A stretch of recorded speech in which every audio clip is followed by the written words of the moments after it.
Hi, I'm Brick Road, and in the month of November, in the year 2 and 20 and 2000, I embarked on a project that I called the Big Damn NES Shuffle, in which I played like 30 NES games at once. The way it works is that there is an emulator called BizHawk that has a plugin that you can just put any arbitrary number of ROMs for any of the systems or consoles that BizHawk supports, one of which is the NES. And it will just automatically, every time interval that passes, switch to another random game somewhere else on the list. So the Big Damn NES Shuffle was me playing through just a big pile of NES games, and every 15 to 60 seconds it would switch which game I was playing to some other random game. What I did was I put on my YouTube stream a link to a spreadsheet where I was like, I'm taking tips and super chats for more games to be added, and I think we opened up the shuffle with like 26 or 28 games, and then I ended it with over 50. So it was a big success for me, and it was a lot of fun, and people seem to really enjoy it. And I'm definitely going to do more of this kind of nonsense in the future. But just to squeeze that one last bit of content out of the shuffle, here's a tier list with all the games that I played in the shuffle. I'm going to rate all of them from S to F tier. Now, my criteria for choosing a game to put in the shuffle, when I thought a game would be appropriate or not, I kind of didn't have any criteria. I don't really know what the word criteria means, and I definitely can't spell it. But in general, I wanted to stick to NES games that I had completed before, and that I knew for a fact I could just pop in, unrehearsed, unpracticed, and probably play it to completion with few, if any, problems. So NES games that I played a lot, like Final Fantasy or Crystallis, I knew I would have no issues with.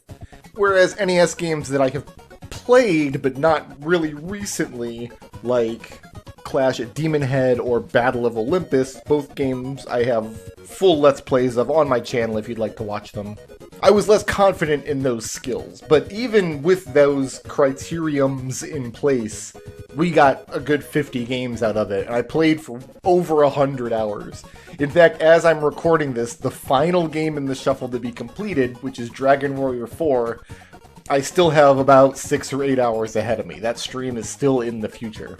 Also, as I'm recording this, not all of the VODs from the shuffle streams have been made public yet. I'm making them public as quickly as I can resolve copyright issues with them. So if you want to go back and watch the shuffle from the beginning, there's a link to the playlist down in the doobly-doo. You can click it and watch 100 hours of me just losing my mind. So this tier list is not going to just reflect which of these games are better than others. There are going to be games on the list that I will rate lower as part of a shuffle as I would in isolation. This tier list is meant to reflect how good was this game in this shuffle. There are terrific NES games that I did not think would work for the shuffle at all, and either did not include them or didn't include them at first, and maybe added them in later. There were also terrible NES games that I don't like very much, but I think actually worked pretty well in the shuffle format. And putting this tier list together is going to help me really be able to plan future shuffle-style projects. What sorts of games can be played, what sorts of games don't work. That said, my personal enjoyment of a game does reflect rather highly on whether or not the game was fun to have in the shuffle. So we'll just keep that in mind as we're going.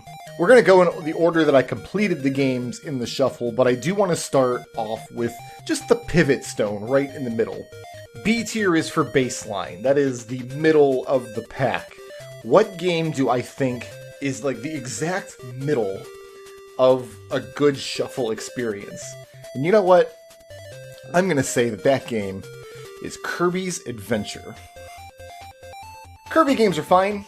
While you're playing them, you really enjoy them. They're cute, they're charming, they have fun music and little cartoon guys, and they're not incredibly stressful to play or anything. The collectibles are usually pretty easy to find. But after I play them, I tend to just completely put them out of mind. They don't have any staying power. They're very kind of cardboard games, if that makes sense. Kirby's Adventure is better in that respect than most Kirby games. I think it does have a little more bite to it than something like Kirby's Epic Yarn or Crystal Shards. But it is largely just a very milquetoast's basic platformer. And even platformer might be a bit of a stretch because Kirby can just fly anywhere. There's no jumping challenges or anything in these games.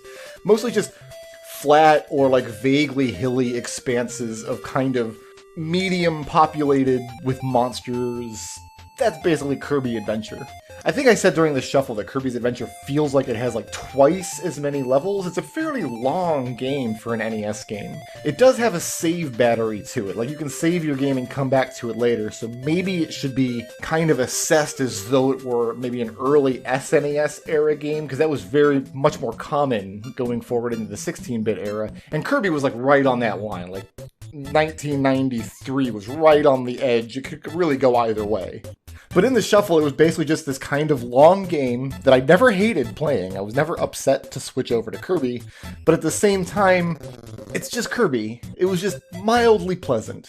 I would definitely put Kirby in the next shuffle if I were going to do another strictly NES games shuffle, just because it really is an excellent NES game. It's, like I said, a lot of fun to play. It's just after you're done with it, it just goes in the closet and you turn the light off and you close the door. And then Kirby's just stuck in there, banging on the door, starving. One of the issues in the shuffle is that the swap would come at random intervals. I had it set anywhere between 15 to 60 seconds. And that can really mess you up in some games. If you swap away from a game mid-jump, for example, when you swap back to that game at some arbitrary point in the future, you're probably going to fall into the hole you were trying to jump over or run into the enemy you were trying to jump around or something of that nature. So I had a little warning signal on screen telling me when a swap was coming, and I kind of got into the practice of just putting the game into a safe place where I knew when I swap back, I'm at least standing on a block in a neutral state. And it was very easy to do that with Kirby. So not a stressful game, not a lot of tension. I don't think I said any bad words while I was playing Kirby. And that's kind of why it's in the baseline. I think if Kirby's Adventure was a shorter game, I would rank it higher in the shuffle because it would be more enjoyable as like a short, punchy game to have.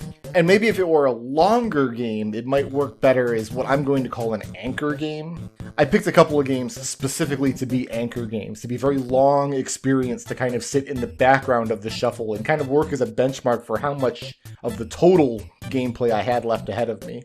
Kirby's Adventure didn't really work for either of those things, and for those reasons, I think it can go right in the exact middle. So basically, if a game is better than Kirby's Adventure on this tier list, I will definitely put it into a future shuffle.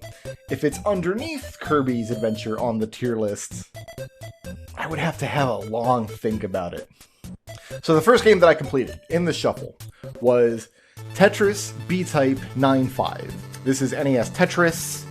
Playing on B-Type means you play in a well with some junk already there, and you just have to clear 25 lines. That's the goal. 9.5 means you're playing on level 9, that's the speed of the blocks coming down, and then height 5, which is how much junk is on the screen.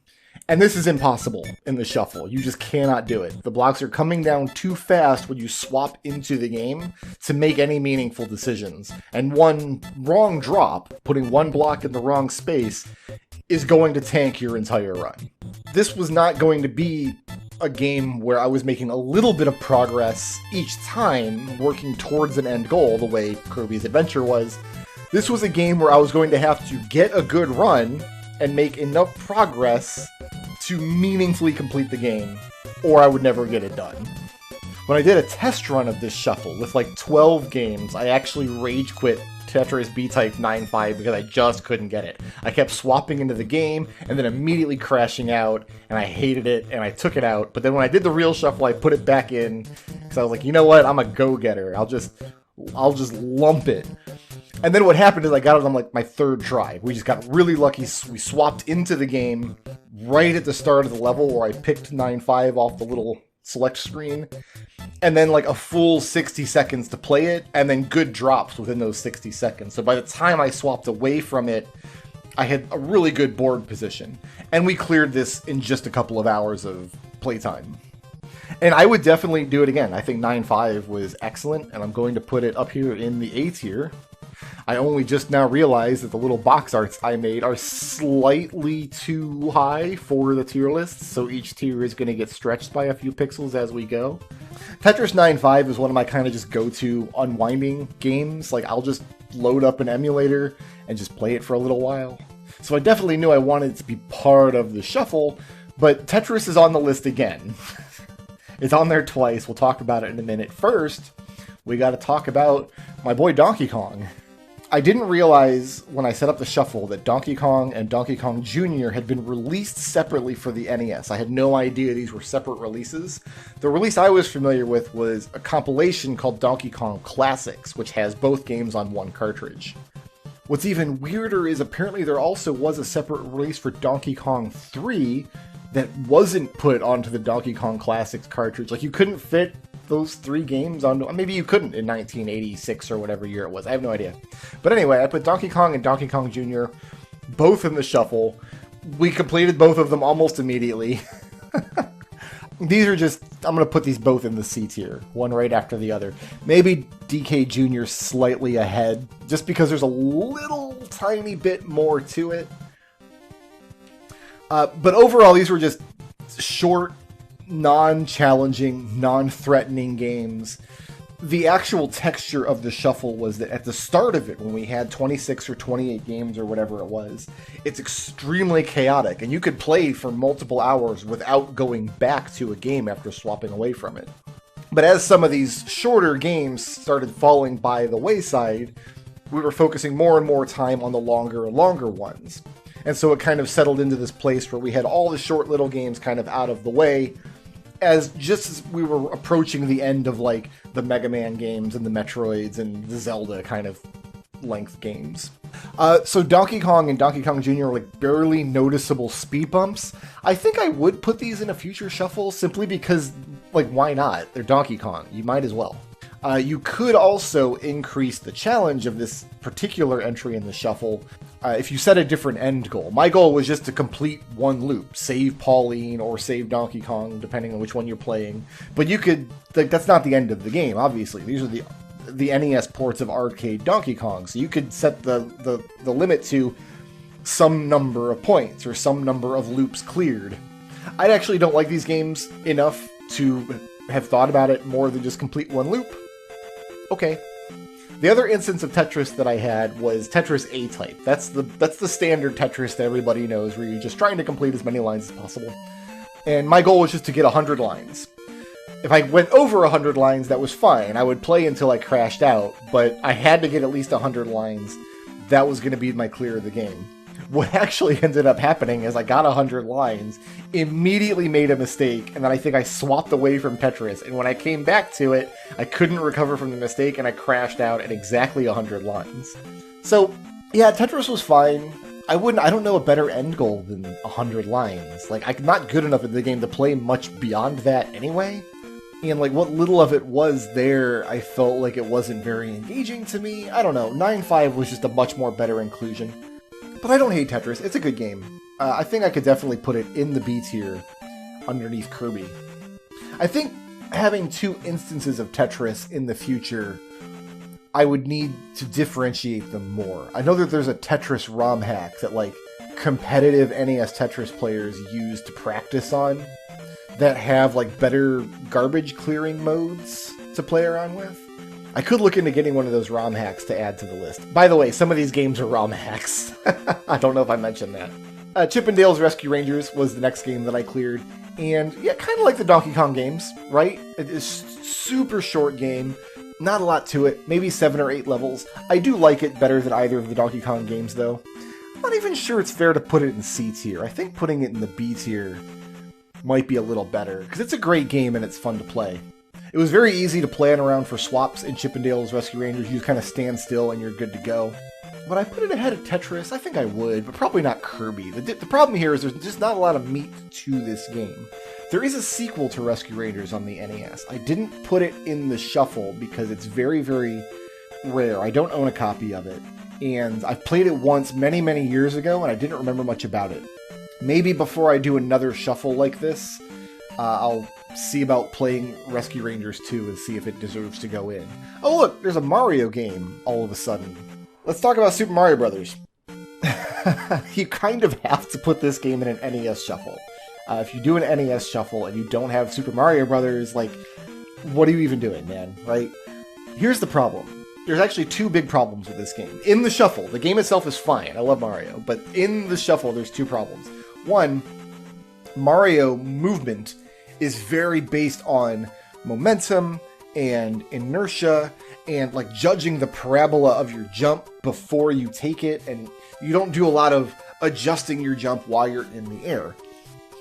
What this means is if you can't regulate your speed properly, you're going to miss jumps and fall into holes. This is part of the game's design. It's part of what sets Mario apart from other platformers of the era.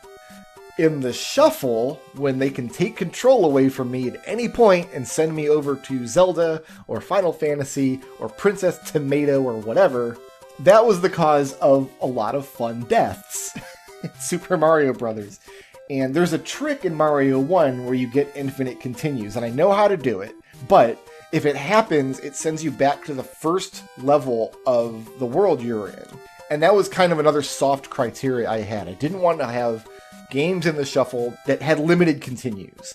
I wanted to be able to complete the game by making a little bit of progress each time, even if I'm doing it in like 15, 20-second intervals. Super Mario Bros. World 8 is fairly difficult, even if you have the muscle memory for it, and even if that muscle memory is well practiced. If you swap away at the wrong time and come back, your brain's going to be in the wrong space, and in Mario, there's a lot of places where you just can't set Mario down and be like, alright, just hang out here, we're going to swap away, when I come back, I will pick it up from neutral. Especially in 8-2 and 8-3, which are the two hardest levels in the game. There's so many places where just being in neutral and trying to start from there is going to get you killed, or at least be extremely difficult. And that was what I found in my test play. The other big problem with Super Mario Brothers is that the very end boss is right after a Hammer Brother. So you have to get through this Hammer Brother and the final boss without taking damage. If you get killed and you restart the level, there's no power-ups in the last level in 8-4. So now you have to play the level perfectly or go all the way back to 8-1. This happened to me a lot in my test plays when I did the first shuffle with like 12 games or whatever it was. I ended up playing World 8 of Mario 1 probably 8 or 9 times. And that practice is probably what enabled me to complete this game in the real shuffle as early as I did. But as far as platformers go, the Mario games are not real shuffle friendly. Unless you consider that part of the fun of it, like just kind of randomly dropping into holes or crashing into a blooper. If that sounds like fun, which I guess in the context of making stream content, I guess you could consider it fun. But yeah, the Mario one was rough for those reasons. Still fun though, but I think I would have to drop it down to C tier for that reason. Super Dodgeball is a short little game where you do the same thing 600 times and then you win. And that's all there is to it. I'm going to put this behind Mario 1 because there was decision making in Mario 1 where there's not in Super Dodgeball. The benefit of Super Dodgeball, it's just a fun game to play and to look at and to have around. Contra is a game that I was not practiced going into the shuffle and I was a little worried about, but I allowed myself to use the Konami code, which gives you 30 lives at the start of Contra. And when you play with the Konami code, it's actually a real stress-free game. Like, it's just real chill. You can die as much as you want, more or less. It really doesn't matter.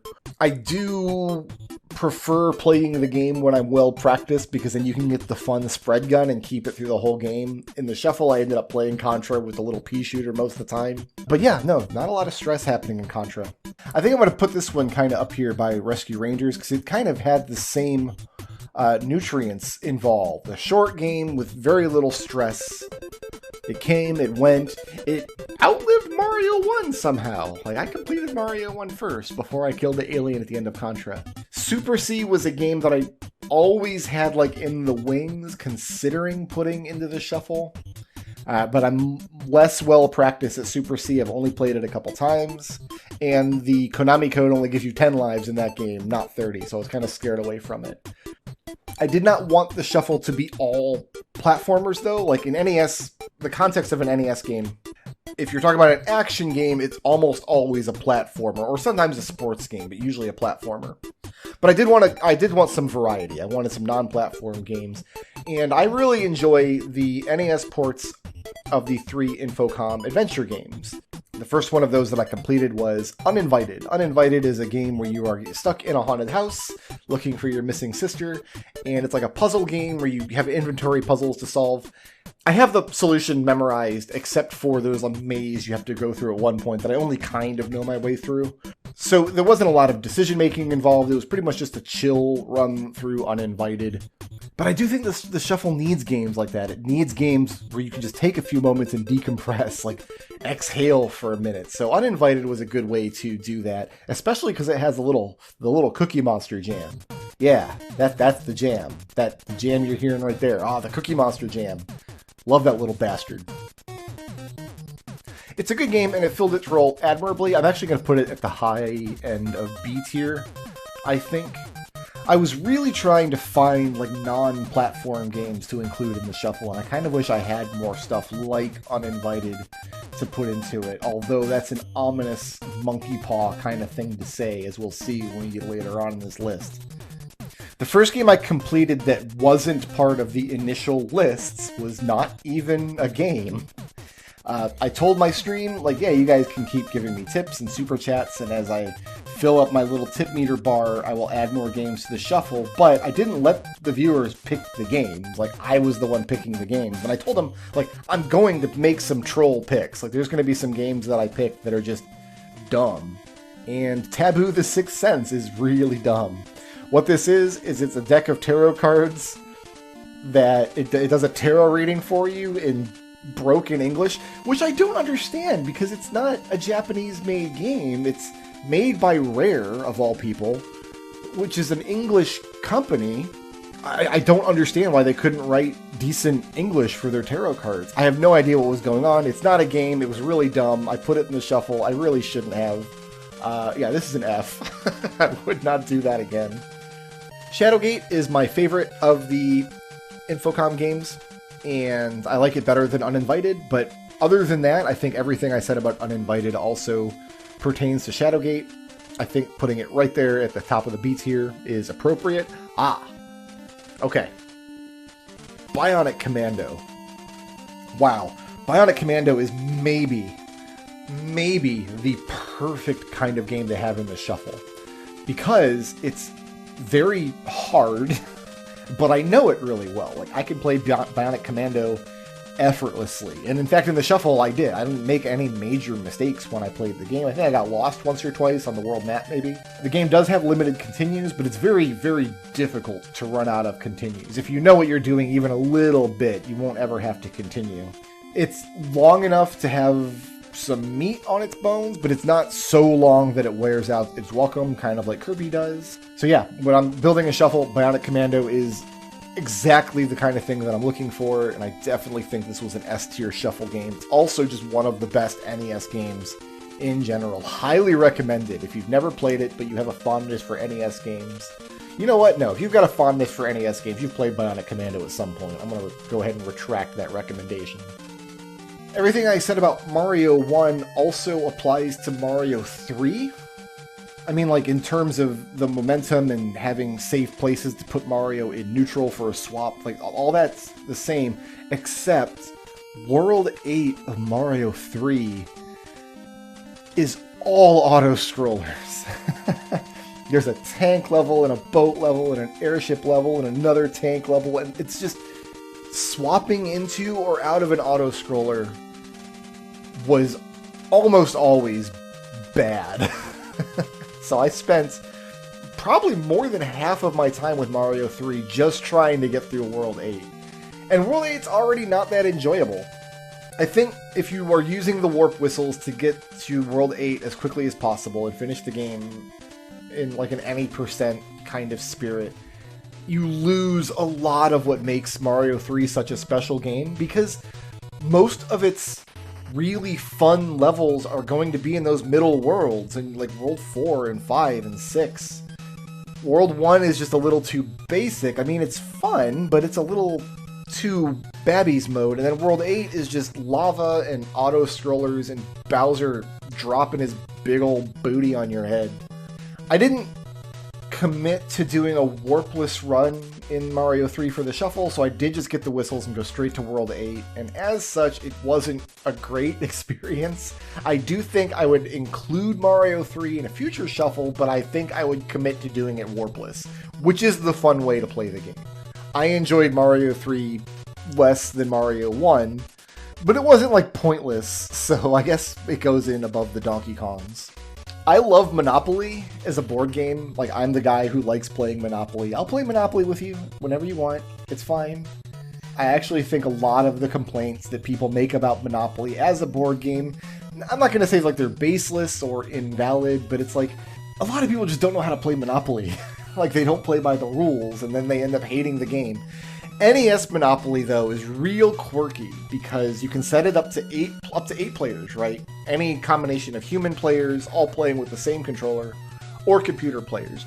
And there's some great YouTube videos out there about how the AI makes decisions in NES Monopoly, because the NES is not a powerful machine. Monopoly is a game where you have to make fairly complex decisions based on a lot of factors. I guess they did the best job they could, but the actual end result is that the computer players in Monopoly will not make a deal with you unless that deal is incredibly unbalanced in their favor. There are some fairly well-known AI exploits where, like, you can get the computer player to buy like a bunch or trade like a bunch of mortgaged properties off of you, and then not be able to pay the mortgage and immediately bankrupt themselves and lose the game. My commitment to NES Monopoly for purposes of the shuffle was just to end the game, because it was me versus 7 computer players. I wasn't going to win because I didn't get any properties my first pass around the board, and I don't know how to do the exploits very well, so my goal was just to be the kingmaker. Like, alright, I'm going to get whatever properties I can, give them away for free to people who can then make monopolies, and then, because if I don't do that, the computer players won't trade with themselves, and we will just be circling this board until Kingdom Come. So NES Monopoly is bad and not fun. I guess it's kind of charming in like the little animations and stuff. I love the little building a house animation it makes, but this was a D tier for me. I don't think it would be coming back, but I also don't feel right putting it in the F tier. Like, I think it was kind of fun playing that kingmaker role. I think Isaac won, a computer player named Isaac. So yeah, you go, Isaac. Do what you gotta do, man. DuckTales 2 is better than DuckTales 1, which is the more famous game for the NES. It's got a little more to it. There's a treasure hunting aspect that's a little meatier than the original DuckTales. I feel like I need to kind of describe it a little bit because it is very rare. It's a late NES game. It's hard to find. I have a copy kicking around here somewhere, I'm pretty sure. Because this is the one that I owned as a kid. We had NES DuckTales 2. And I didn't actually play DuckTales 1 until much later in my life. So DuckTales 2 was the natural one to put in the shuffle, but I was very, very out of practice. Many years ago, I did a Let's Play series of DuckTales and DuckTales 2 for the NES, and I probably have not played this game since then, and that was like 2008, 9, something around there. So I threw it in the shuffle, and I had forgotten the game has limited continues. You have to buy continues with the treasure you find in the levels. So it's pretty funny. We had to start DuckTales 2 over a couple of times from the beginning. But it's not a super long game, so that wasn't actually losing that much state.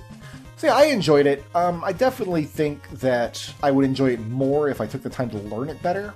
I think it's a little more worthy of being in a shuffle than Kirby's Adventure. I might even consider like committing to the good ending where you find all the treasures, like get all the pieces of the treasure map and stuff. I think you get like a bonus level you have to play through. But I didn't have like extra goals like that for any other game in the shuffle. And looking back, I'm kind of glad that I didn't. Honestly, I think if I were going to do another NES shuffle, I would probably just not have DuckTales 2 and do DuckTales 1 instead. Just to kind of mix it up a little bit. The last game that's on this list twice is Gyromite. Gyromite is a super fun NES game from the early NES days. It's actually a little obscure, mainly because I feel like most Nintendo players nowadays only know Rob with a Robot from like Smash Bros. They don't actually know the history of the little plastic robot that came with the NES. It really only came with the earliest NESs that were sold in America, like in 1985, 86. In our house, we got our NES a little bit later than that. The one we got is like called the Action Set or something, and it had a red zapper, and the pack-in game was a dual cart with Mario Brothers and Duck Hunt on it, but it didn't have the robot. And at that point, I don't even think you could still get the robot. I'm not even sure if Gyromite was even still for sale. The trick you can do, though, if you're playing Gyromite on emulator, is instead of like locking the second controller into your little robot so your robot plays with you, you can just map the second controller's buttons to your controller, which is a modern controller, which has way more than 2 face buttons. So that's what I did. I had the A and B button on the second controller mapped to my shoulder buttons so I could play Gyromite as a single player. And I actually think the game is really fun like that. I like Gyromite a lot. I really enjoyed it playing through it for this project. There are 40 levels, which is fairly long. As you can see, we completed it after a couple other beefier games, like Mario 3 came before Gyromite. So yeah, I think Gyromite was an excellent. I'm going to go ahead and throw it up. I think I would even put it above 9.5. 9.5 is a great experience in the shuffle, but it's also very unique in that you can't make a sliver of progress on every swap. Gyromite is more traditional in that sense. You can make progress in 15 seconds before you swap away. Yeah, if you've never played Gyromite, I do recommend trying it out. It's got a little puzzle solving, a little dodging the monsters kind of stuff. You can squash the guy and it's funny. Gyromite's good. I don't know if the little doctor guy from Gyromite has a name, but they should have definitely put him in Smash Brothers. Mega Man. So the Mega Man games are the perfect NES shuffle game. I think that would be true even if you didn't already know them pretty well, because the way that Mega Man games are structured, the player has infinite chances to complete a level. You can make a lot of mistakes on each individual chance, which gives you a lot of time and space to learn the game. The things that you need to know to complete the game are very simple things that can be looked up in 10 seconds if you had to. What do I use to beat Shadow Man? Like, what weapon is he weak to? Oh, okay, now I can go beat Shadow Man. Mega Man 3 is probably the best of the NES Mega Man games. This is an easy super S tier for me. I didn't want to just put all 6 Mega Man games into the shuffle, although I feel like I totally could have and been completely justified. If I ever do another NES shuffle, I'm definitely putting Mega Man 3 back in, but I would probably then, after that, prioritize the other Mega Man games that didn't get put into this one. The other Mega Man game that I did start in this shuffle was Mega Man 6. I'm putting it way up here. Do I want to put it before or after Bionic Commando? It's definitely in the S tier. I actually feel like I could do just a shuffle of the 6 NES Mega Man games, kind of any time, and it'd be fun. Oh, if only you could throw 9 and 10 into the mix, right? And make it even better. No, I think in the end, Mega Man 3 is more like singularly enjoyable than the rest of the Mega Man series on the NES. So it gets to be first. And then Bionic Commando is a standout experience on its own. So I think the other Mega Man games kind of have to come in behind that. I guess the point is the end of this list, if you just do a shuffle with just the S tier games, you're going to have a good time. Metroid for NES. This is a game, I feel like its reputation has kind of ruined the experience of playing the game for me. When I'm not playing NES Metroid, I kind of remember it being junky and clanky, kind of too fiddly and like too many little glitches and things, bugs that can follow you through doors, and you can't really dodge damage very well, and the screw attack doesn't always work. I think, though, that those conceptions of the game are cemented by my decision to play Super Metroid almost exclusively when I go back to this series. Something like 99% of my total time playing Metroid in my life has been in Super Metroid, and that game is an incomparable experience. So I just tend to think of NES Metroid as being like old and janky and bad. In reality, though, it's actually just really chill. If you know the game. If you know the game well enough. If you have a route through the game and you're not going to get lost. I should probably make that clear. In my experience in the Shuffle, Metroid was just really chill. It was a nice little break from whatever stressor was happening in the game next door. I don't think I ever got lost. I don't think I even died in this run. It was just go through Metroid and have some fun.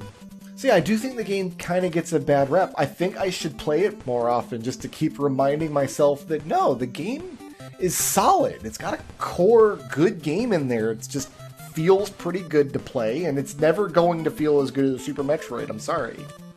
I think top of the A tier is very, very fair for Metroid. I think you would have to lower it if you are not as familiar with the game as I was.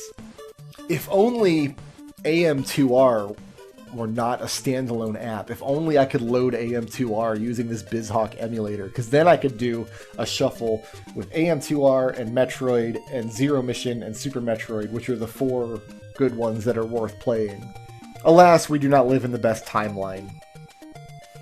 Or maybe we do, and isn't that a depressing thought?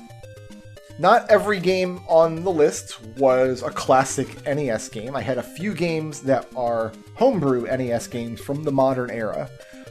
If you're not aware, every old game console and computer that you can think of has a bustling homebrew scene. People are, right now, developing games for the Commodore Amiga and the Sega Genesis and, of course, the NES.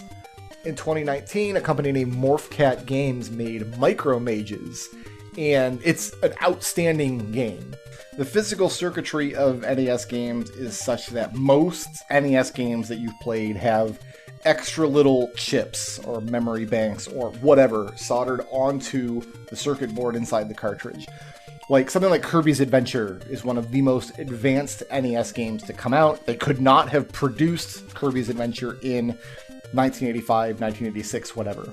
This is also why we have different versions of the same game. For example, famously, Castlevania 3 for the NES has much worse music than, what's it called? Akuma's something, Dracula, Japanese words, for the Famicom, which is ostensibly the same game. It's Castlevania 3, but it has much better music because for the Japanese production, they put a better music chip inside the cartridge.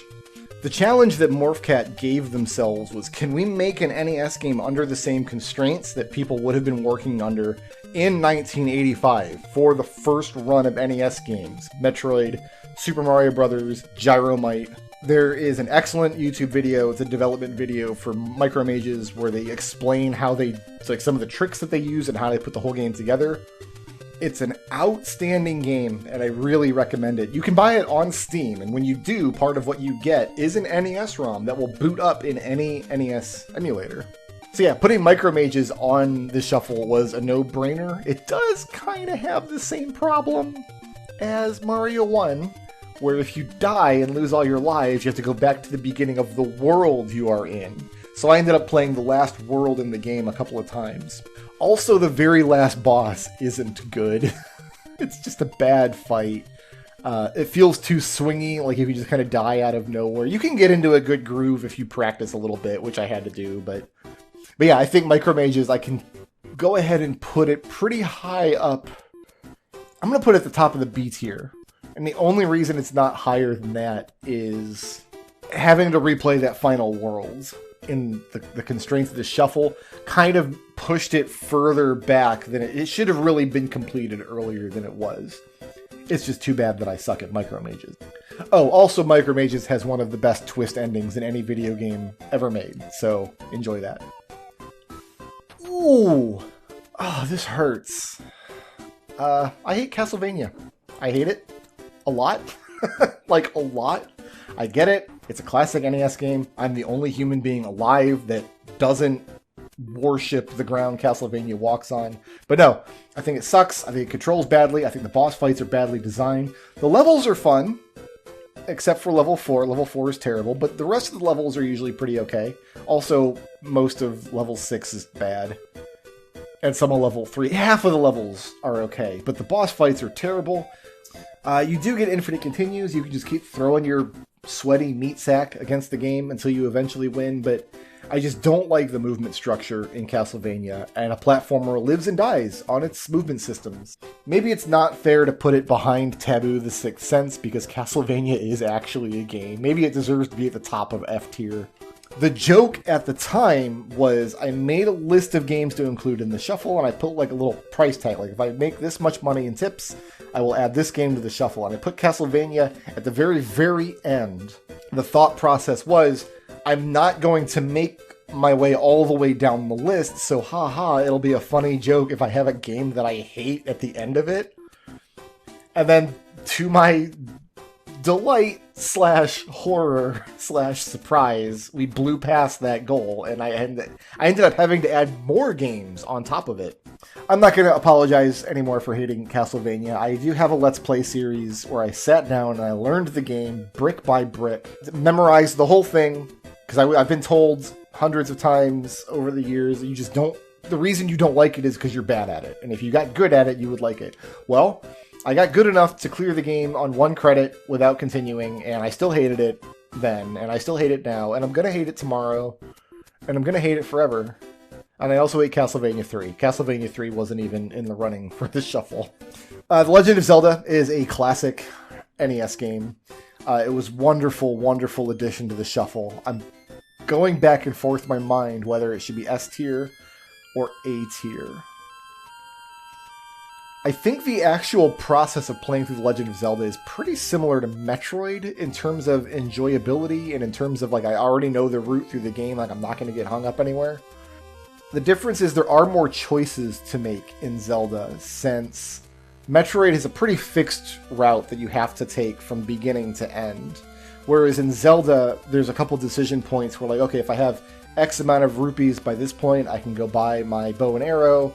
Whereas if I don't, I can just go do this other dungeon first. And either way, I'll get both done eventually, but the order in which I do things, I had to think about it a little bit. And also the moment-to-moment gameplay in Zelda can get a little more harrowing than it ever does in Metroid. So for those reasons, I think I would put it ahead of Metroid at the top of the A tier. And I think Zelda being the king of the A tier, probably pretty fair. I like Zelda right there.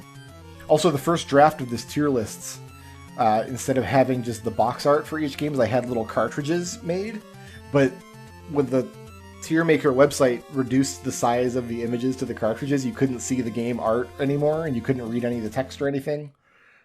So I ended up cropping out just the box art from the cartridge, but there's a couple pixels left of the cartridge around each box.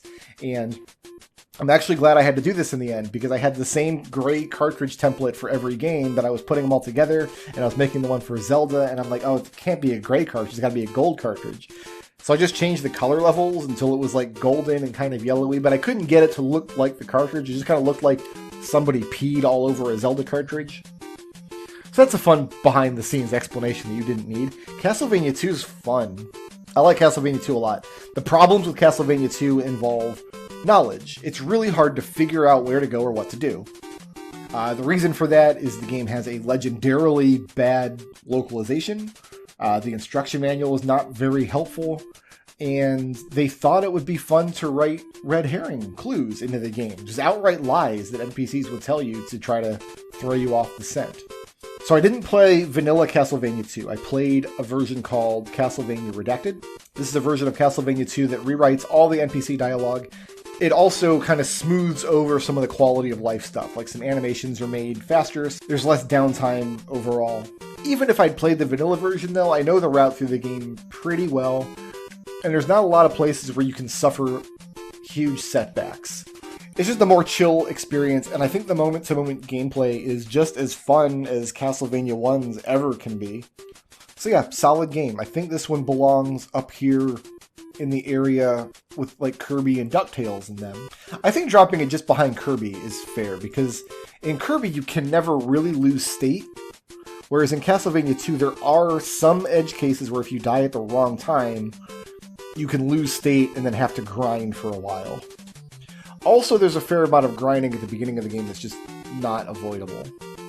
Speaking of grinding, the next game on the list is River City Ransom. This is a fun little brawler game for the NES.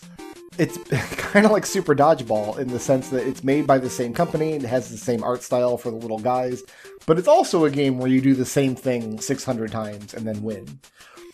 I got lost in this game, and I died in silly ways, and when you die, you lose a lot of state in River City Ransom in the form of losing half of your money.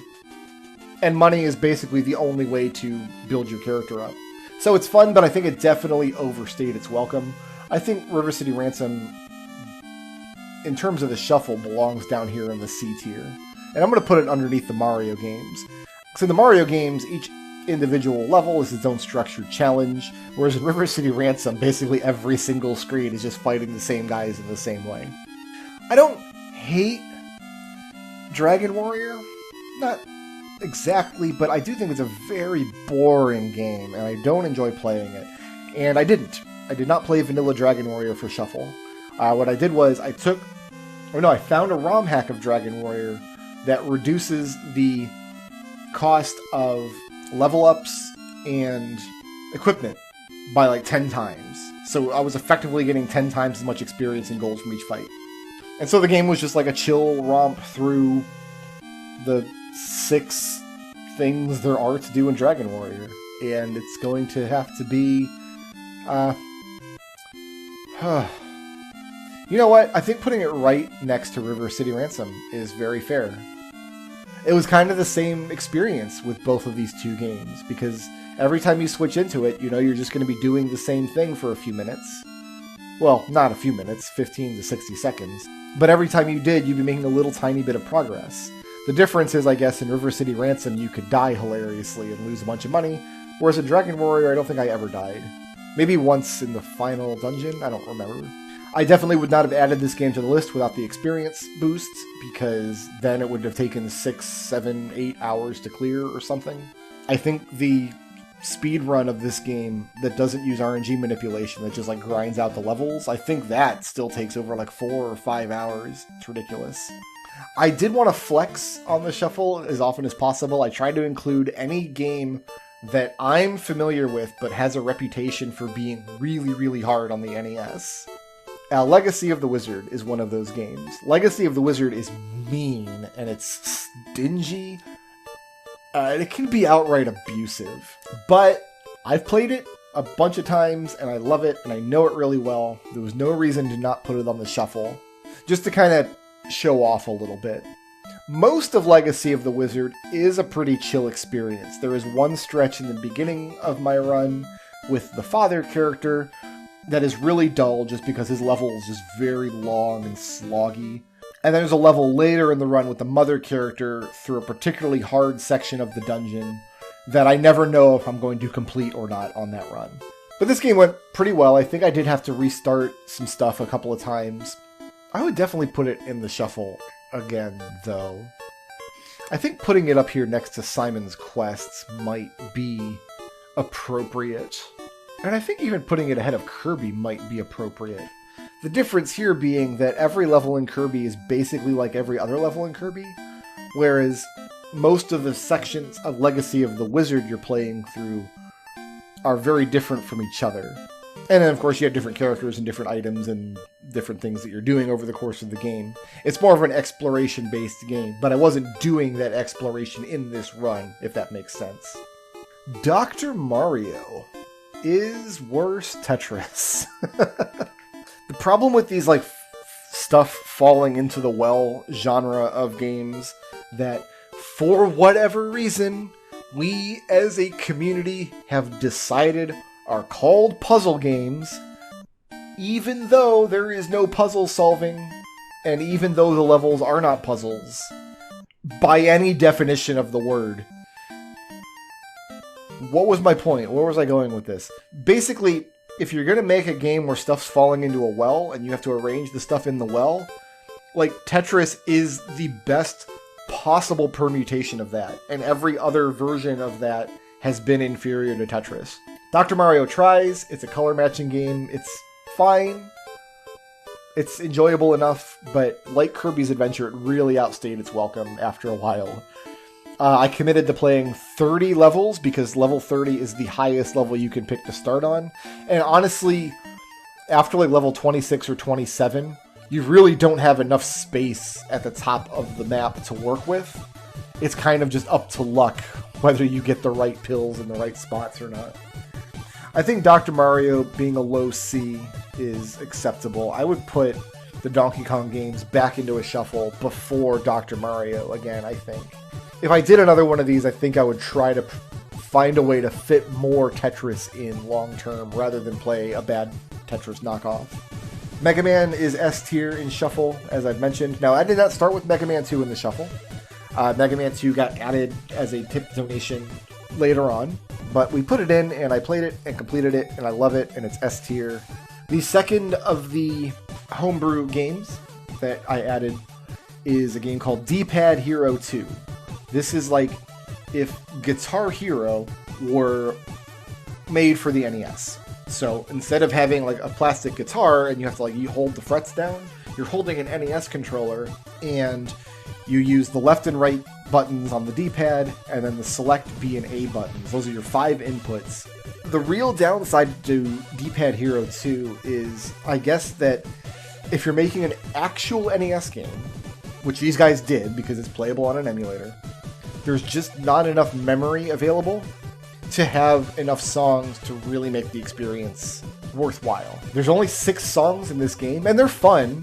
They are 8-bit renditions of like classic rock songs. Like there's Elvis Presley in there, and there's Led Zeppelin in there. And then one of them's kind of like a remix of Castlevania music that's kind of cool. I would actually really like a version of D-Pad Hero that had 40, 50 songs in it. I know that's not possible, at least not in an emulator, but the game itself is solid, and it was also really frustrating in the shuffle. These rhythm games are based very strongly on precision timing. You're playing a music, you're playing songs, so you're on a beat, you're on a rhythm, you got to push the right buttons at the right times. Well, if you swapped away and you've been playing Adventure of Link for the past hour or whatever, you swap back, you don't know where you are in the song, and it takes you a couple seconds to kind of readjust. But in that span of a couple seconds, you've missed notes or you've lost lives or whatever. And the very final level in D-Pad Hero 2 is a long medley of all 6 songs put together. And I think I crashed out of that dozens of times. Still very enjoyable. I still really, really liked it. And I'm glad that I put it in the game. We got a lot of people in chat like, what is this? What is this nonsense? I think the back of D tier is probably appropriate. You know what? I think putting it ahead of Tetris works for me. Because, yeah, I don't think I would bring Tetris back. But I would definitely bring more D-Pad Hero 2 back. There is a D-Pad Hero 1. It's not as good. The inputs work in a less intuitive way. The songs are worse. There's fewer songs. It's free to download. You can Google it up. I recommend checking it out if you like rhythm games at all. Adventures of Lolo. Better have kept the receipt. No, I dig Lolo. I like Lolo a lot. There are 3 Lolo games made for the NES. The first one is the only one that I know very well. I did not include Lolo 2 or 3. I have played each one of those games exactly once in my life because I did not want to play a puzzle game like this. And yes, Lolo is a real puzzle game, but I didn't want to play one where I didn't already kind of have the solutions in my head. I'm not able to memorize solutions for hundreds of little puzzle rooms, but I've played Lolo 1 enough that after I see a screen for a little while, something in my memory will flick and I'll remember the solution. Whereas in Lolo 2 or 3, I would be in a position where I was trying to solve the puzzle on screen for real while swapping in and out of the game. And that was just super no bueno. I did not want anything to do with that. That's foreshadowing. Anyway, Lolo was great. I would definitely put this in a shuffle again. Ooh, and what's really nice about Lolo is it's not just another action platformer game. You know, it's a different kind of puzzle game. So yeah, I think this one has to jump ahead of a lot of these middling platformers I've got. I'm going to put Lolo, I think, in the back of A tier.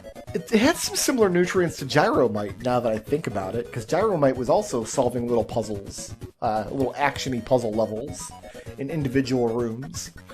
Gyromite's more snacky. It only has 40 levels, whereas Lolo has, let's see, 10 floors, 5 levels apiece, 72 levels. Kind of comparable in the sort of experience they were creating for me in the shuffle. Here's Gyromite again. The game's so nice I played it twice. Is Tetris and also Gyromite. So game B of Gyromite. In game A, you're playing the little scientist guy and you're moving through the map, and the robot uses his buttons to raise and lower pipes to allow you to pass. In Gyromite Game B, you only control the pipes. You don't move the guy at all. He's sleepwalking through a level, and there were fewer stages. I think there's only 20 stages if you do Game B. I did kind of put it in as kind of like a half joke, because you're kind of not playing it, you're just raising and lowering the pipes. But even then, there is some difficulty to it. And the difficulty is kind of manufactured. There are spots where you have to put the pipes into a certain configuration, and then you can't know until after it's too late that it's the wrong configuration. I wouldn't have Gyromite be in a shuffle again. Not because it's terrible, because it's definitely not. It's a fun little game. But because Gyromite Game A is just better, and having both I don't think is worth it. I think for that reason the back of C tier is fine, but I think I'm going to put it up above... Gotta put it above Dragon Warrior. Any game that I can't bring myself to hate on has to go above Dragon Warrior. I think that's the rule. Color a Dinosaur is not a game. Zelda 2, The Adventure of Link. This is the black sheep of the Zelda series, and I wonder if I have the same trouble with it that I do with Metroid. Like its reputation looms large over me when I'm considering playing it. It's like an intimidating game to approach, but anytime I actually do sit down to play it, I end up really just enjoying myself. It's quite a lot harder than Metroid. It's a lot easier to lose state, because if you die, you get sent back to the beginning of the game. You don't lose progress, you don't lose your, experience levels or items that you found, but you get sent back to the starting point of the game and you have to travel back out to where you were. So what I did was I used the Zelda 2 randomizer to create a version of the game. Nothing was actually randomized, but if I got a game over, I would start in the palace where I died, rather than back at the beginning. I figured that would cut down on travel time between palaces, which is where a lot of my time in the game gets eaten up. I also turned on a setting to make monsters drop 1-ups, so I never actually got a game over. I ran through the whole game with 9 lives. But I do think I'm just getting better at this game as I'm playing it more. This was the 3rd time I played Zelda 2 this year, and yeah, I think I'm starting to learn it a little better. I'm enjoying it a lot more. Some mad lad just made an enhanced PC edition of the game with bonus levels and a new world to explore and stuff, and I've been kind of poking at that a little bit in my spare time. I definitely think Zelda 2 belongs up around where Legacy of the Wizard is. Kind of similar vibes, actually, because you have this very kind of old school action game where it's very easy to get lost and get in over your head and die. And whenever you do die, you've got to start back at the beginning, but you have the items you found, at least. I did bring up this term of an anchor game. The anchor game, the purpose was to kind of sit in the background of the shuffle. It was a game that I knew was fairly long, but that I knew I would have no trouble completing, and that my progress through that game could be like a yardstick to measure the progress through the overall shuffle. I knew that the end of the shuffle was going to come down to just a couple of these anchor games, but I was fine with that. The idea was that the experience would go from this super chaotic, constantly going back and forth and dying a lot, to this more chill, reserved, slowly plugging away at the last few long games left on the list. To that end, one of the 2 anchor games that I picked was Crystallis, which is the best Zelda game on the NES that's not Zelda. Actually, I like Crystallis better than Zelda 1. It's a later NES game. It looks nicer, it has better music, it plays better. The bosses are a little much. They're a little extra. But yeah, Crystallis is definitely an S tier game for me. And I think I'm going to put it above the miscellaneous Mega Mans as well. There were 1 or 2 times in the run where I lost state for a dumb reason. Just not saving enough, really, is what it came down to. The other action RPG, fantasy adventure story for the NES that I have great fondness for is Willow. And Willow shares a lot of similarities with Crystallis, but Willow is a much more pondersome experience. There is required grinding. Your range of action is a little narrower, just in terms of like meaningful interactions that Willow has in the world. Like Crystallis guy can like jump, like fly over pits, or he can create bridges, whereas all Willow can really do is swing his sword, cast a couple of magic spells, and like hold key items in his inventory to open up plot gates. There is a glitch you can use in Willow to kind of skip half the game. I didn't do that in this shuffle because I don't know how. I didn't practice it at all. But yeah, enjoyable enough. It can't reach the upper echelons of the S or A tiers, but I think C tier is being a little too harsh on the game. Where is it going to land in the B tier then? I think if I didn't have Crystallis and Zelda in the same shuffle, I would be doing this a little differently, but right there seems fine. So Crystallis and Willow were kind of two of the three anchor games. The last anchor game that I picked was Final Fantasy. This is an RPG that I know super duper well. I can play this game blindfolded in a straitjacket, submerged in a vat of piranhas. So it's no mystery that these three games kind of came out together towards the end.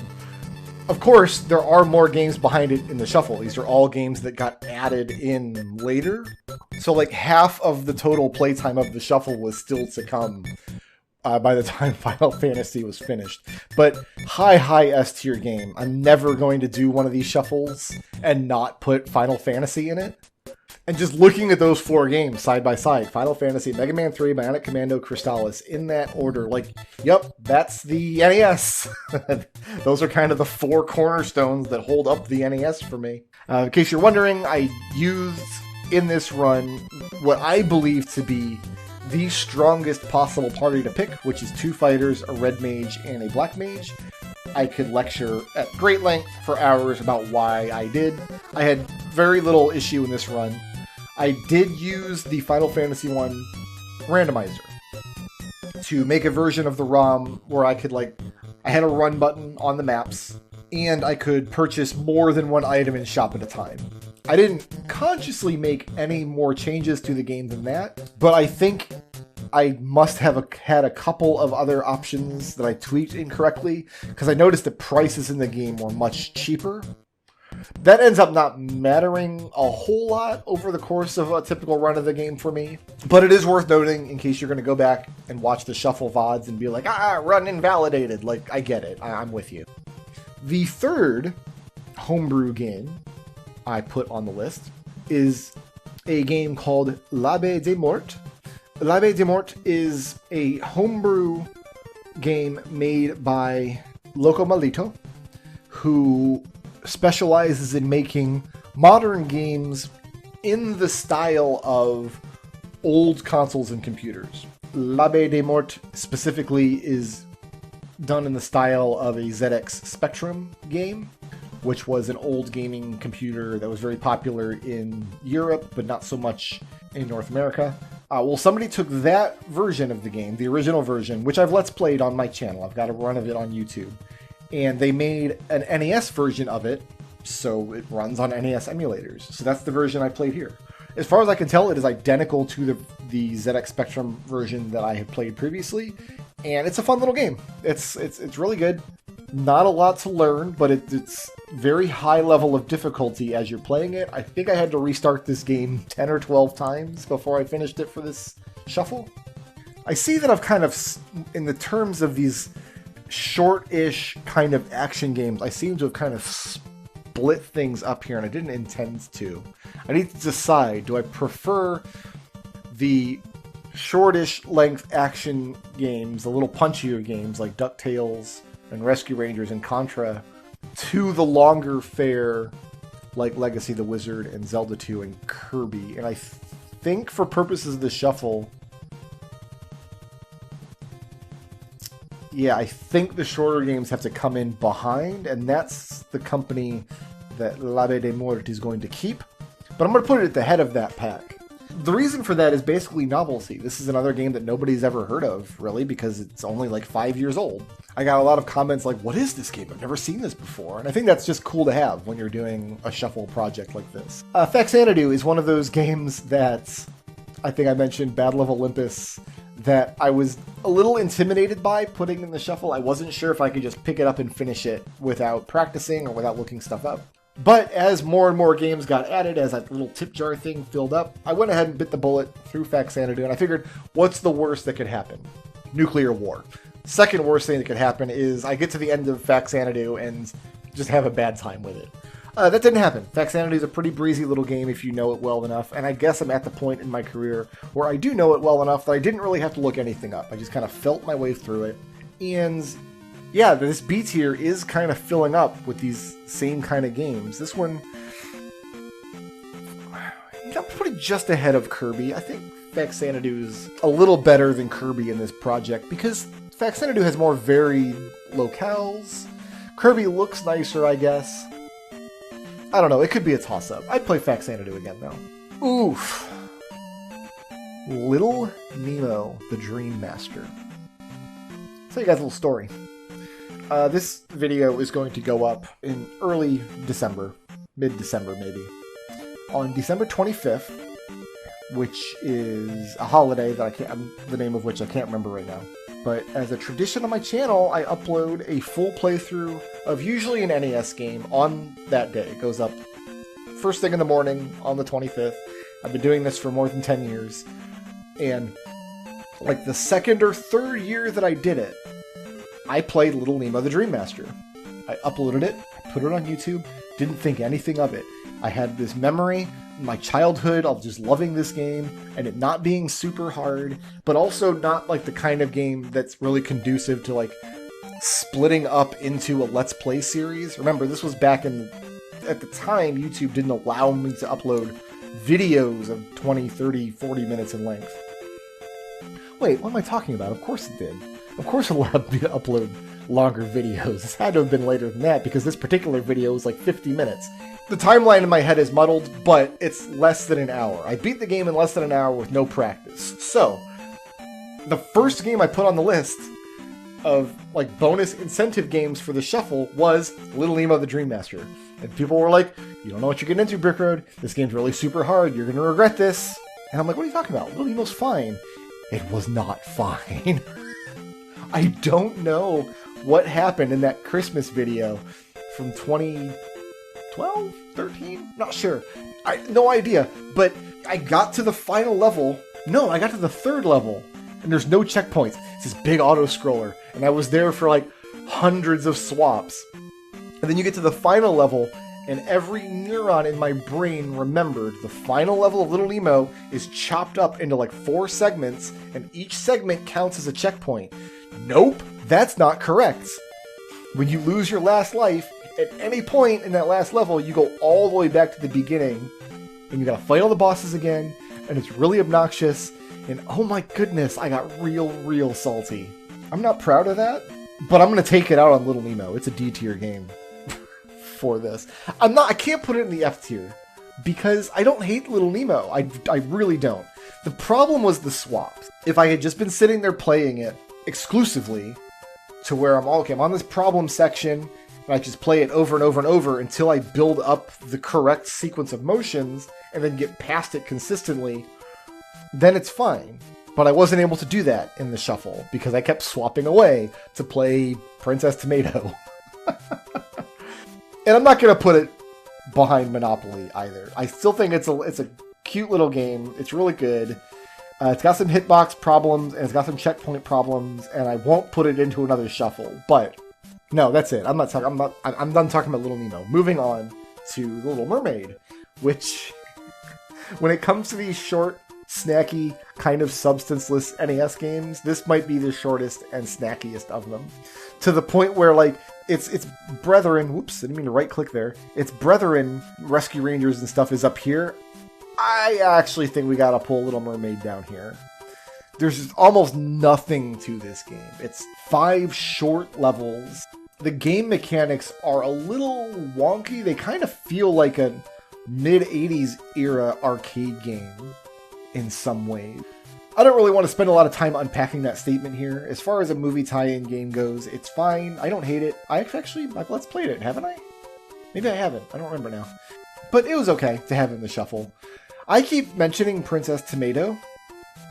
and I hate Princess Tomato.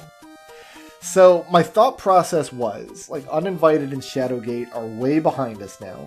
The other Infocom game is called Deja Vu, and I'm like, oh, but wouldn't it be funny if instead of Deja Vu, I put in this adventure game called Princess Tomato and Salad Kingdom? Well, here's the difference between a puzzle in Shadowgate and a puzzle in Princess Tomato. A puzzle in Shadowgate works like this. You go to a room in the game. There's like an object in the game you have to interact with. You examine it, you get a clue telling you what item you need to use in that case. You find that item either out in the game world somewhere or already in your inventory. You use it at the place and it opens up and expands the game world for you. You get to experience new content. That's how progress in Shadowgate and in Uninvited are gated. In Princess Tomato, the puzzle goes like this. There's an NPC. You have 3 or 4 different commands that all essentially mean talk to this NPC. You have to use the right one multiple times in order to trip a plot flag in the game, so now some completely unrelated thing somewhere else will happen. You have to talk to Celery Jones 6 times, then leave the screen, then come back and talk to him a 7th time, and after you do that, like Turnip Bob down the road will have an item that he'll give you. The entire game is like that. It's so aggravating. I broke down and went to the walkthrough several times in Princess Tomato, and every single time the solution was, oh, I was supposed to leave the screen and come back and talk to this character again, or oh, I used give and not use this item on this scene. Bad game, completely lousy, do not recommend, F-. Slightly better than Castlevania still. Panic Restaurant. This is a game, it's kind of a late era NES game, and it's kind of developed like a little fan base over, like, I don't ever remember hearing about it back in the 90s, but I think like Deceased Crab or somebody, one of the, like the first wave of like YouTube Let's Players, played through Panic Restaurant. Kind of introduced it to a bunch of people, and it's this cute looking, very charming little game. So in the shuffle, people asked me very early on, like, hey, when are you going to put Panic Restaurant in here? I've actually considered Panic Restaurant as a Let's Play series for here and there. I never really bit down on it, though, because it's really just a very mediocre platform game. On the NES in the 90s, platform games were kind of just the basic kind of game. Sort of like how now, like, the Ubisoft open world collectathon is just the basic video game that everybody makes. You don't want to play a very milquetoast version of that. Well, the NES was swamped with just super basic platforming games that all played basically identically to each other, and Panic Restaurant is just in that morass somewhere. The final boss in particular was very aggravating in this game. I don't really think I learned the fight very well. Yeah, I'm not enthused about Panic Restaurant. I don't like it that much as a game, and I definitely wouldn't put it in the shuffle again. I don't know what possessed me to put Kid Icarus in this shuffle. I've played Kid Icarus to completion once as an adult when it came out on the Wii Virtual Console, and that's it. That's the only time I've ever played it to completion. A lot of grinding and a lot of losing state in this game. Levels are very long, and you get a checkpoint only at the end of every level, and if you die at any point, you lose your progress, you have to start over. Kid Icarus, very front-loaded in difficulty. It's most tedious and most difficult at the beginning. And then as you go, and if you know how to do the level up mechanics and get your powerful arrow shot and your upgrades and things, if you know how to do all that, which I'm not really sure how you would, maybe the instruction manual was incredible, but I doubt it. If you know all that, once you get 3 or 4 levels into the game, it becomes really enjoyable.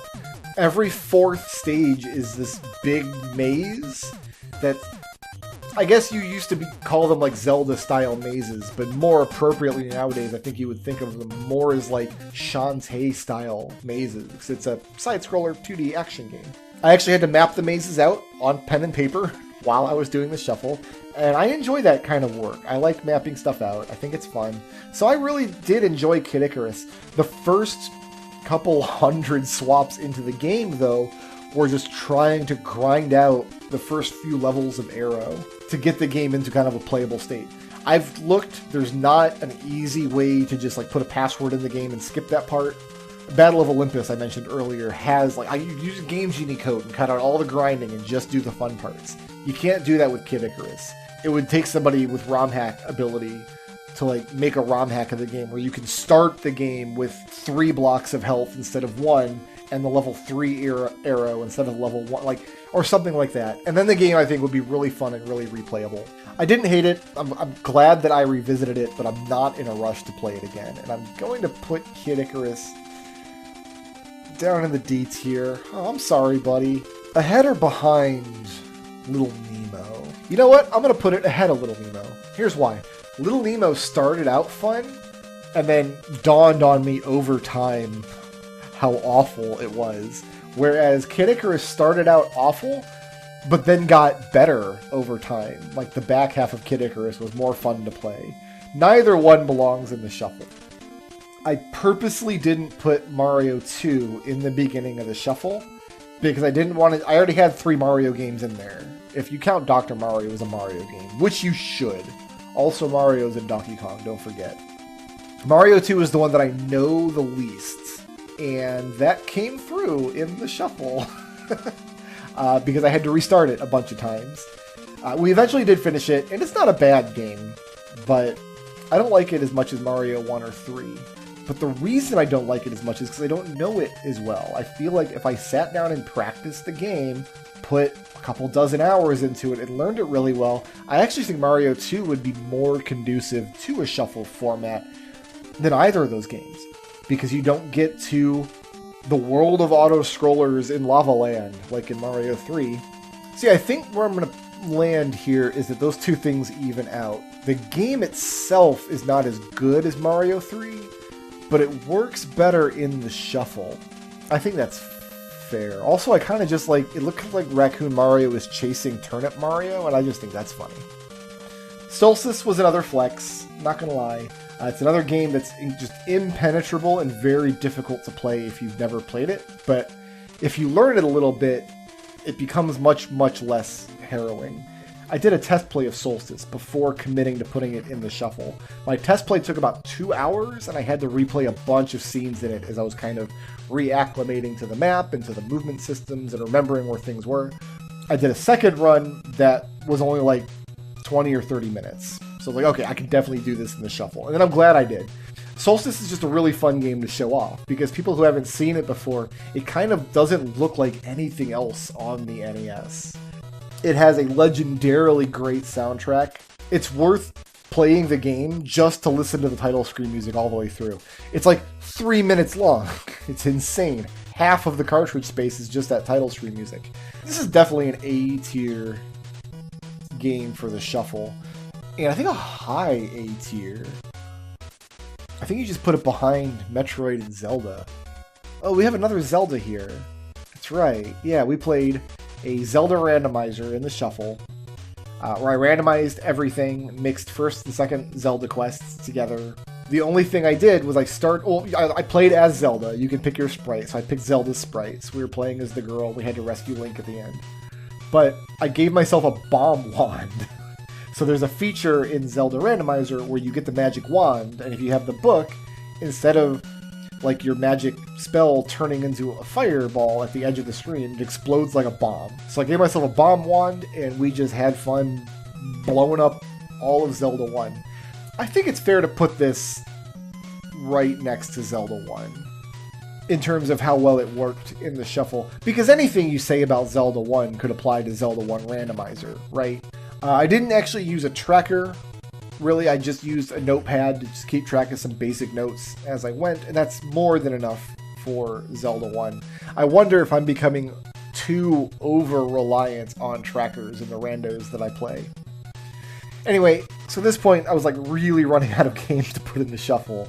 So I put in Wheel of Fortune, and it's Wheel of Fortune. And it belongs down here in the D tier. And then I'm like, okay, Princess Tomato is far enough in my past we can play the last Infocom game. So I added Deja Vu. I don't think Deja Vu is as strong a game as Uninvited or Shadowgate. To the point where I think I'm going to put it a whole tier down underneath them. It has the same advantages in the shuffle as those two games do, but I think it's a less interesting game overall. And I think I did have to go to the walkthrough once or twice for dumb reasons. Like there was a file I didn't read or something. I forget now. I mean, it's fine. It was in the shuffle. We got through it. There is a Deja Vu 2, but it's a Game Boy Color game, and it's really bad. It's just not very good at all. Don't play it. The last Homebrew game that I added, I found this on itch.io, is called thewit.nes. And this is a little demo that somebody made of Jonathan Blow's game The Witness as though it were imagined as an NES title. So it runs on an NES emulator. This is not a credit to Jonathan Blow's game, but it works really well as an NES game. I have strong opinions about The Witness. I like line drawing puzzles. I hated basically everything else about the game. The Wit.NES is just a little demo, so it's not even the full game. But it's 20 or 30 little line drawing puzzles. You have to learn some rules, figure some stuff out. And I think it works really, really well. And I'm not sure if this person is still working on the game or if there's going to be was this just a proof of concept before he moved on to some other project? In any case, I think it's an indictment of the failures of The Witness that you can capture the essence of that game, which came out in, 2019? So well as an NES title, to the point where you could literally recreate almost all of the gameplay. Yeah. The problem here is it was just a short little demo and not a full game. I don't think I could justify putting it very high up in the C tier. Let's put it back behind the Mario games. Fire and Ice, I didn't know what this was. Early on, as I was adding games to the earliest games to the shuffle, so like Little Nemo, like games like that, and somebody mentioned Fire and Ice, and if I'd played it, I said I hadn't. That night, I downloaded the ROM, and I played a few levels of it, and I instantly fell in love. This is a little one screen at a time puzzle game along the veins of Adventures of Lolo, and I put it in the shuffle, even though I purposely didn't put Lolo 2 or 3 in the shuffle. And you can see how long it took me to finish Fire and Ice. It was one of the earlier games added, and it was one of the last ones I completed. It was very, very long. I think 100 levels, and some of them were very difficult. I think there was 1 or 2 nights where I did the entire shuffle and only advanced 1 or 2 levels in Fire and Ice. It's a very late NES game. I think it's not remembered very well because it came out in that weird era where it overlapped with the SNES. I almost feel like if this game had been made as an early SNES game instead, that it would be a slam dunk hit and we'd all remember it fondly. It would be up there with like Mario World and ActRaiser and some of those first generation SNES games. I adore this game. I would definitely shuffle it again. The shuffle was the wrong place to learn the game, but I did learn it. I think I'm going to put it up here, just above Gyromite, because it's kind of in that same one screen at a time sort of puzzling territory. Actually, I'm going to put it a little higher than that. I'm going to go ahead and put it above... I'm going to go ahead and put it at the top of the A tier. Because nobody knows this game. I don't think I'd even ever heard of it before. So having it in the shuffle, people were like, what's that? And it's fun to introduce people to new games, especially if they're excellent, like hidden gems they've never heard of. Coming down to the last few games, Mega Man 5 is a Mega Man game. So whoop, all the way up here. I think it's stronger than Mega Man 6. It's just a more complete experience. But it has to sit down in the dregs of the Mega Men underneath Crystallis for the same reason that 6 and 2 do. Why did I put Star Tropics in the shuffle? I don't know. I don't have an answer for you. I don't know what I was thinking or why I loathe this game. I knew going into it that I loathed this game. I have nothing good to say about Star Tropics. I played it as a kid. My experiences playing it as a kid were awful. I replayed it as an adult. My experiences replaying it as an adult were awful, and what prompted me to put it in the shuffle, I have no idea. At this point, I had added a couple games in, like Fire and Ice and Kid Icarus and Faxanadu, which were like, I'm not sure if I can complete these, but I mean, we might as well give them a shot. Maybe I was in that mindset. Let's just try it out. Maybe it's not as bad as I remember. Maybe it's not as hard as I remember. Maybe I'll come around to it. Maybe it'll be fun. None of those things were true. It wasn't fun. It was way too hard. It sucked every single moment. I hate every level. I hate every boss. I hate every item. I hate every design decision that goes into this game. I have no idea why it's considered such a classic by people. The only game on the NES I think I hate more than Star Tropics is Star Tropics 2. This is an F. It's a hard F. It's worse than Color a Dinosaur. It's worse than Taboo. I'd rather play Castlevania twice than Star Tropics once. That brings us to the final game I put in the shuffle. I actually added this game to the shuffle around the midway point. I added Dragon Warrior 4, which is an extremely long game. I knew it was going to be the longest game by far, and I knew that we were going to reach a point where there would be nothing left in the shuffle, and it would just be a Dragon Warrior 4 playthrough. And at the time of this recording, that's where the shuffle sits. I still have 1 or 2 nights of stream ahead of me where I mop up Dragon Warrior 4 to put a pin in the shuffle once and for all. I love this game. It is my favorite Dragon Warrior game. I don't have a lot of love for the Dragon Warrior series. The Dragon Quest series, I guess, is more appropriate to call it. But 4 is the standout for me. It's the exception to the rule. I actually really like this game a lot.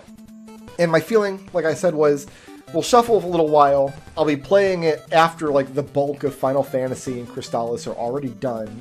And then eventually, as more and more games got completed, it would come down to basically just being a playthrough of Dragon Warrior 4 with like a little of this and a little of that interspersed in. In practice, what actually happened was the last few nights I did of Shuffle were Dragon Warrior 4, Star Tropics, and Fire and Ice. That's not a bad thing though, and I would put Dragon Warrior 4 in another Shuffle. Although, if I had known then what I know now about how long Star Tropics was going to take me to complete, I would have added Final Fantasy 3 instead, and we would have been going back and forth between Dragon Warrior 4 and Final Fantasy 3 to end out the shuffle. I'm not going to place this any higher than B tier though. I'll put it in the front of B tier for sure, but no higher than that because it's not really conducive to shuffle. I knew when I added it that I was adding it specifically to break the format, so I would have a game that I could end strong on and still have a large portion of the game left to play exclusively at the end of the project. And that's where it sits. If I were to do another NES shuffle, I think everything in the S and A tier I would just put it in immediately. No, I wouldn't, because that's like 4 Mega Man games. Ugh. Don't put 4 Mega Man games in your shuffle, unless it's a Mega Man shuffle. Just shuffle all the Mega Man games together. You'll have a good time. Mega Man's great. If there's one takeaway from this project, other than being blown away by the generosity of my viewers and how long you guys kept this ridiculous shuffle going, well over 100 hours of gameplay, with more Dragon Warrior 4 to come at time of recording. The main takeaway is I love the format. I think it has legs. You can do a lot of different things with it. I'm going to be experimenting more with more kinds of shuffles in the future, without a doubt. But I feel like I've learned some kinds of games to stay away from. Like Star Tropics. And Princess Tomato. That's it. I'm going to bed. Thanks for watching, guys. Peace out. Sleep well.